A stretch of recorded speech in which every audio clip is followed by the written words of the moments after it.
I am not peanut butter or jelly. I am the legendary Super Sandwich. It's over, hunger. I've come for... You know what's cool? Fusions.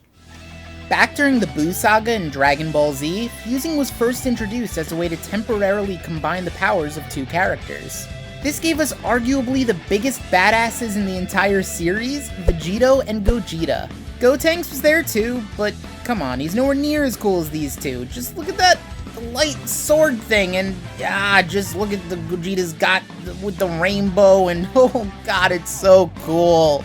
Eventually, fans started wondering what would happen if other characters were able to fuse. Some games in the Budokai series even gave players the chance to use a couple what-if fusions like Tiancha and Krillselin.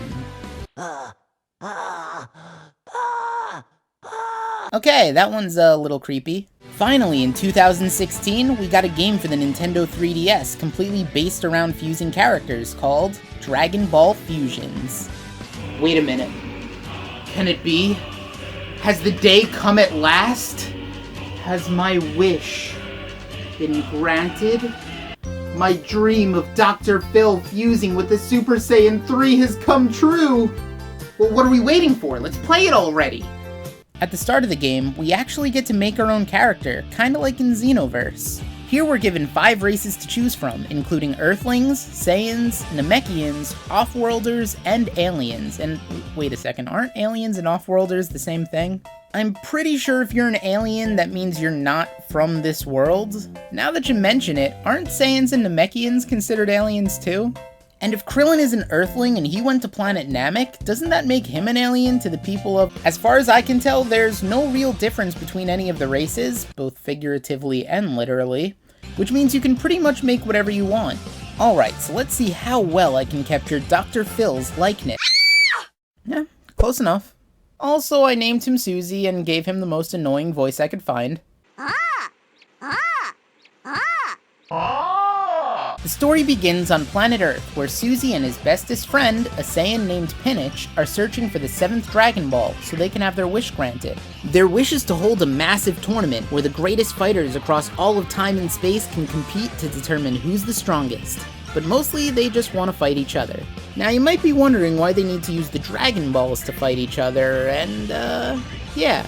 So Shenron grants their wish and the world is turned into a bunch of floating landmasses so that people can fight each other better? Soon you learn that instead of having participants fight in one-on-one matches, everybody has to group up into teams of 5, so Suzy and Pinich go their separate ways so they can find teammates. Eventually, Suzy joins with Goten, Trunks, Kid Goku, and Pan, who all become the game's main protagonists. Together they defeat increasingly difficult fighters in order to reach the big tournament at the end of the game. As far as story goes, it's okay for a Dragon Ball game. Since most of the characters have already been established throughout the show, the only person who really gets anything resembling character development is Pinich. And even then, it's not that great. They also randomly throw characters into the story just to be like, hey, remember this guy? Oh look, it's him. And you know them, right? Wait, they're here? Man, this game's got everybody. Sadly, the pacing of the story is also a bit slow. Even right at the end before the final boss, the game stops you and sends you on an hour-long fetch quest that, again, really adds nothing to the story and was just there to waste time.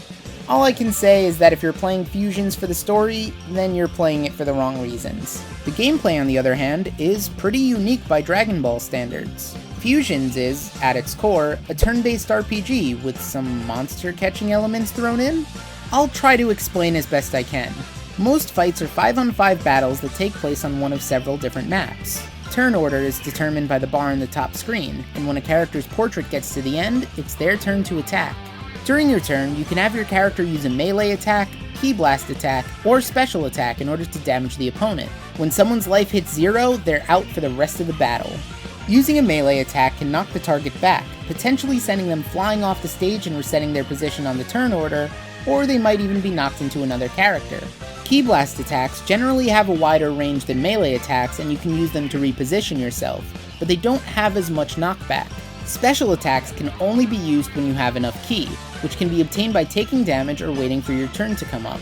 They're some of the most powerful attacks at your disposal and can really help when you need some big damage. So that's fine and all, but things really start heating up when you unlock the ability to recruit new allies. Nearly every single unit in the game can be added to your team, including the generic NPCs. As you fight, a meter on the bottom screen will fill up. When it reaches the halfway point, you can perform a Zenkai attack, which is pretty much the same as a super attack, but you get to play a minigame where you earn some extra ki before firing it off. If you knock out certain opponents with a Zenkai attack, you'll be able to add them to your roster.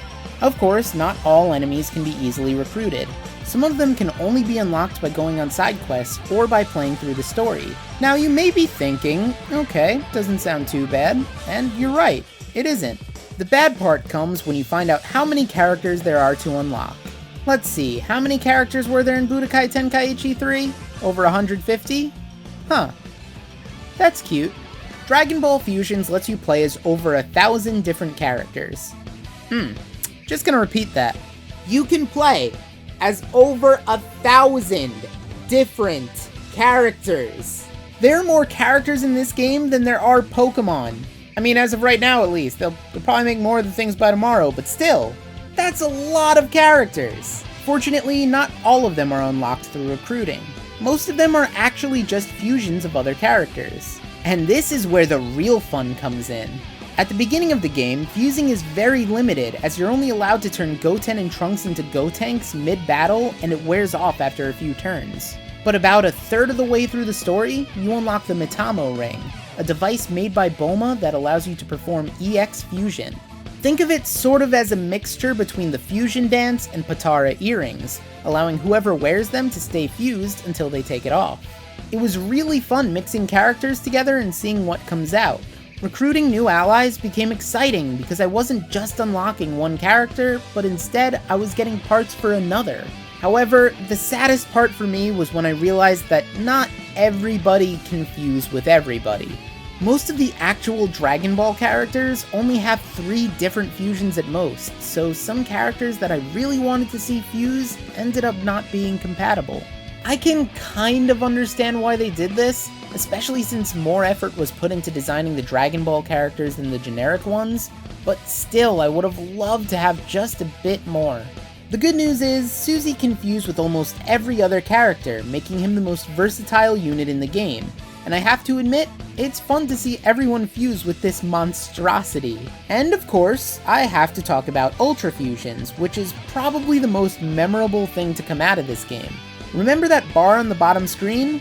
Well, it can be used for more than just Zenkai attacks. If you're not trying to recruit allies, you can instead use an Ultra Fusion, which takes all 5 of your units and fuses them together to create the most insane fusion ever imagined. When you use this, the battle's pretty much over.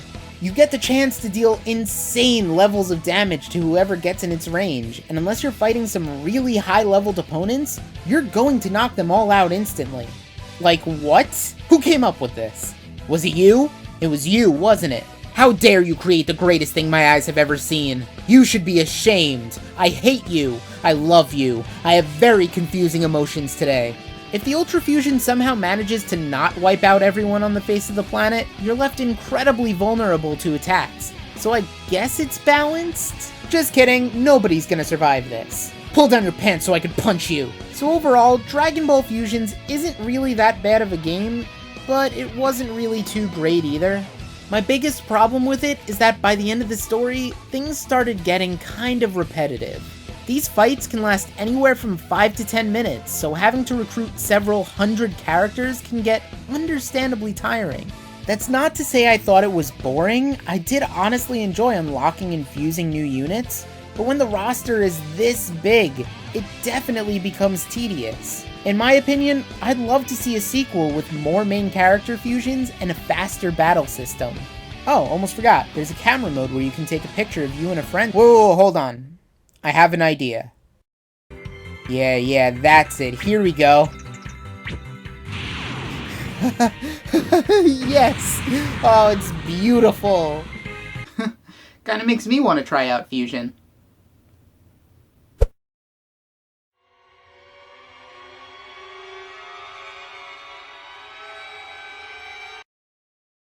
This did not turn out how I expected, but I'm not complaining.